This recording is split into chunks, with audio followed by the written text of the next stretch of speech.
నిలబడి ఒక మాట అడిగాను. నానా, నేను ప్రార్థన చేస్తా, ప్రభువు నిన్ను స్వస్థపరుస్తాడనే విశ్వాసం నీకుందా అని అడిగా. ఆయన నన్ను రెండో మాట అనకుండా, చెయ్యయ్యా, నాకు నమ్మకం ఉంది, ఆయన బాగు చేస్తాడు అన్నాడు.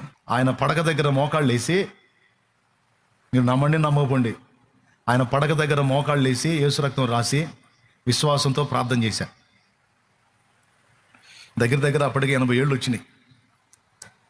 దీర్ఘకాలం బతికినట్టే. నరుని ఆయుష్కాలం 70, అధిక బలం ఉంటే 80. దేవునికి స్తోత్రం.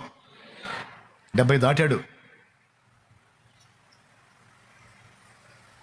కానీ మరి తండ్రిగా అందులో నాకు మంచి సెంటిమెంట్, ఆయన మంచి ఫ్రెండ్, తండ్రి మరియు స్నేహితుడు కూడా. అందుకే ఫ్రెండ్లీగా మాట్లాడాను. నేను ప్రార్థన చేస్తా, నా దేవుడు స్వస్థపరుస్తాడన్న నమ్మకం నాకుంది, నీకుందా అని అడిగా. నాకుందే, చెయ్యన్నాడు. మోకాళ్ళు వేసి ఒక్కటే ప్రార్థన, భారం కలిగి ప్రార్థన చేశా.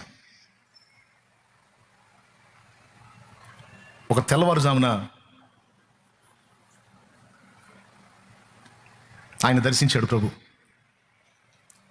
ఆయన అన్నాడు, పొద్దున్నే 7-8 నేను వెళ్ళి ఆయన దగ్గర పలకరించాను, నన్ను ఎట్లున్నా అని. రాత్రి నువ్వు వచ్చి ప్రార్థన చేసిపోయిన కాడ నుంచి బాగుందయ్యా అన్నాడు. రాత్రి నేను ఎప్పుడు వచ్చాను, నేను రాలేదన్నాను.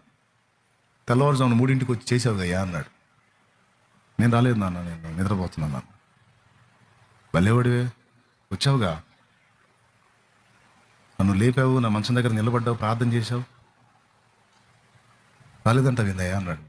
నిజంగా నేను రాలా, నిజంగా రాలేదు నాన్న నేను. మరి ఎవరు వచ్చారు? ఆయన వచ్చాడు. ఆ దెబ్బతో బాగుపడి లేచి 8 సంవత్సరాలు ఇక మళ్ళీ సైకిల్ దొక్కుతా తిరిగాడు.